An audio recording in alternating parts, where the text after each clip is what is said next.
Siapa yang melayani suaminya ikhlas karena Allah, tanpa suaminya meminta terlebih dahulu di malam Senin, besok malam, maka pahalanya sama, kata Nabi, sama seperti dia membunuh 40 orang Yahudi. Malam Senin, Bu, 40 orang Yahudi mati. Itu satu ronde tuh.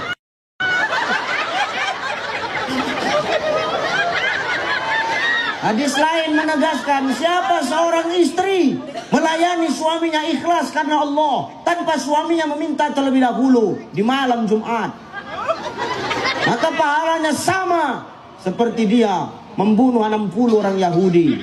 Malam Jumat, Pak, 60 orang Yahudi, satu ronde tuh. Ada yang bertanya sama aku, Ustadz, kalau tiap malam satu kampung mati orang Yahudi.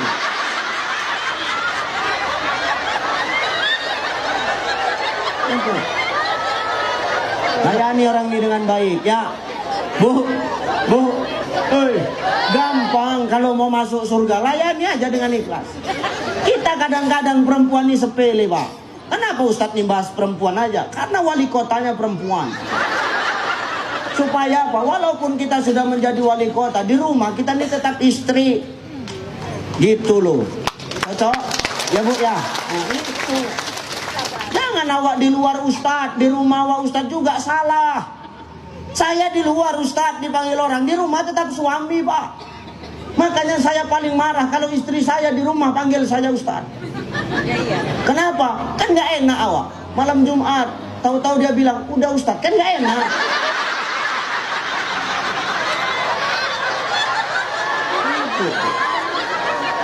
Lah ya. Masnya udah ngopi, gitu kan orang. Seorang istri ketika suami keluar rumah mencari nafkah, atau ketika seorang istri dia keluar karena izin suaminya, lalu Hajarul Aswad. Orang setengah mampus mau mendaftar haji, mau daftar umroh, ibu tak pala, di rumah ada Hajarul Aswad. Kecup tangan suami itu, pergi bang ya, pahalanya sama. Apalagi tangan laki awak hitam, makin besar pahala itu. Makin besar pahala itu. Maka tuh ya, sepele tapi jarang dilakuin ya, Bu. Mulai sekarang lakuin. Alah Ustadz, udah tua. Yang tua tuh yang sedap. Agak-agak buk tanah dia sikit. Maka istri saya kalau saya udah pergi ceramah, saya tenang aja, kasih kode aja. Umi, iya Pak, Hajarul Aswad. Tuh amalin ya. Maka gugurin dosa kita sebelum datang Ramadan. Yang kedua, saling meminta maaf kepada pasangan. Suami minta maaf sama istri, istri minta maaf sama suami. Tes, tuh. Saya di Indosiar tak pernah ganti mikrofon selama 2 jam ceramah. Serius Bang. Di Indosiar saya tidak pernah ganti mikrofon selama 2 jam berceramah. Dan 2 jam saya syuting itu 10 juta. 2 jam syuting 10 juta. Maka saya ceramah 2 kali ganti mic. Kalian pikir karena itu dah. Sombong kali kau Ustaz. Kalah ya bertingkah. Memang kita kalah di TV. Di hati ibu-ibu Siantar kan kita pemenangnya. Kan inilah ibu-ibu nanti yang nanti ketika dikubur nih yang lolos-lolos dari pertanyaan nungkar nangkir nih, amin. Tapi kalau ibu-ibu yang sibuk main TikTok, nanti ketika dia mati, dia masuk ke dalam kubur, ditanya sama nungkar nangkir, marrabbuka, siapa Tuhanmu? Kamu nanya. Tuh ibu-ibu yang di TikTok tuh gitu, kamu nanya. Ya, gila kok Bu.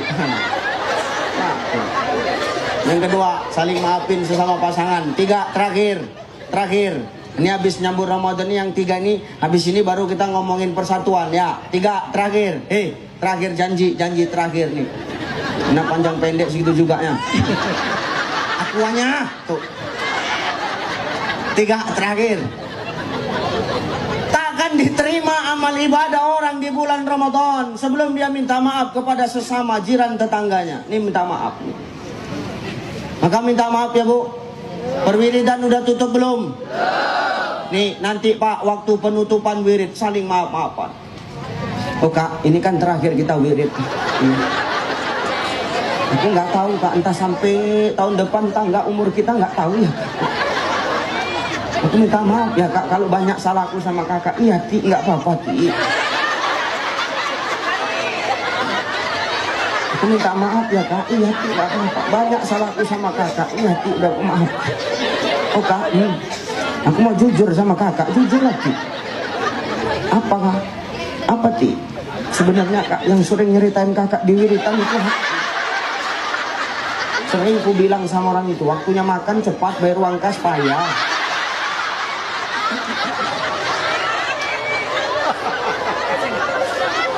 Ya udah Ti, nggak apa-apa Ti, aku pun udah ikhlasnya Ti. Aku pun minta maaf juga ya Ti. Iya Kak, apa? Aku mau jujur sama kau Ti, jujur aja lah Kak, nggak apa-apa. Di arisan PKK itu Ti, aku pun sering nyeritain kau. Apa Kakak bilang? Ku bilang sama orang tuh, ngasok mau nomor 1, ngangsur payah. Oh, jadi kau yang nyeritakan aku ya Kak. Jangan begaduh kalau udah begini. Kalau sudah jujur-jujuran, saling maaf, apapun ceritanya, jiran tetangga itu adalah keluarga terdekat kita. Susah senangnya kita, mereka yang tahu. Kalau kita senang, kalau hidup kita mewah, yang senang siapa? Kalau kita senang, kalau kita mewah, yang senang siapa? Tetangga. Kalau kita mewah, kita kaya, yang iri siapa? Kalau kita susah, yang nolong siapa? Kalau kita susah, yang ngejek siapa? Memang tetangga tuh. Tapi mereka lah saudara terdekat kita Bapak Ibu. Kita tidak mungkin tidak pernah dosa. Kita nggak mungkin nggak pernah punya salah sama mereka. Siapa di sini kita yang nggak bersalah Bapak Ibu? Kita semua punya salah. Kita semua punya dosa. Tidak ada satupun di sini yang tak berdosa Bapak Ibu.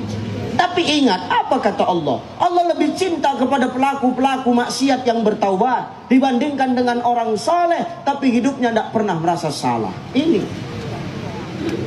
Maka kita di sini walal akhiratu khairul laka minal ula, yang Allah tengok itu ending dari hidup kita, bukan sekarang.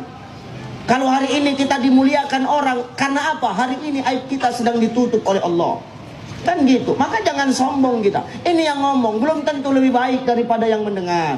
Bisa jadi yang mendengar lebih baik daripada yang ngomong ini. Ini bukan perkara baik tak baiknya Pak. Ini perkara siapa yang megang mic. Kan cocok nih. Perkara siapa yang pegang mic sekarang? Kalau perkara dosa, kita semua punya dosa. Maka Allah lebih cinta kepada pelaku maksiat yang bertaubat dibandingkan dengan orang soleh tapi tidak pernah merasa salah. Tolong, taubat itu setiap saat. Minta maaf kita sama Allah. Wa idza sa'alaka ibadi anni fa inni qarib. Bukankah Allah sudah ngomong, ya Muhammad, andai kata ada yang bertanya kepadamu tentang aku, katakan, anni fa inni qarib, aku dekat, minta sama aku maka akan kukabulkan doa-doa. Kita tidak ada di sini nggak berdosa, kita semua berdosa. Jangan sombong dengan status kita hari ini, karena hari ini Allah sedang tutup aib kita. Dan jangan pernah menilai seseorang dengan penilaian mata kepala manusia, tapi penilaian yang terbaik itu hanya datang dari Allah Subhanahu Wa Taala. Tapi dia pelacur Ustaz, tapi dia pemabuk Ustaz, tapi dia penjudi Ustaz, pasti dia nanti matinya masuk neraka? Belum tentu. Maka kalau saya tanya Bapak Ibu, kan ada istilah, mana lebih baik? Jadi mantan orang jahat atau mantan orang baik? Mantan orang jahat Pak. Mana lebih bagus?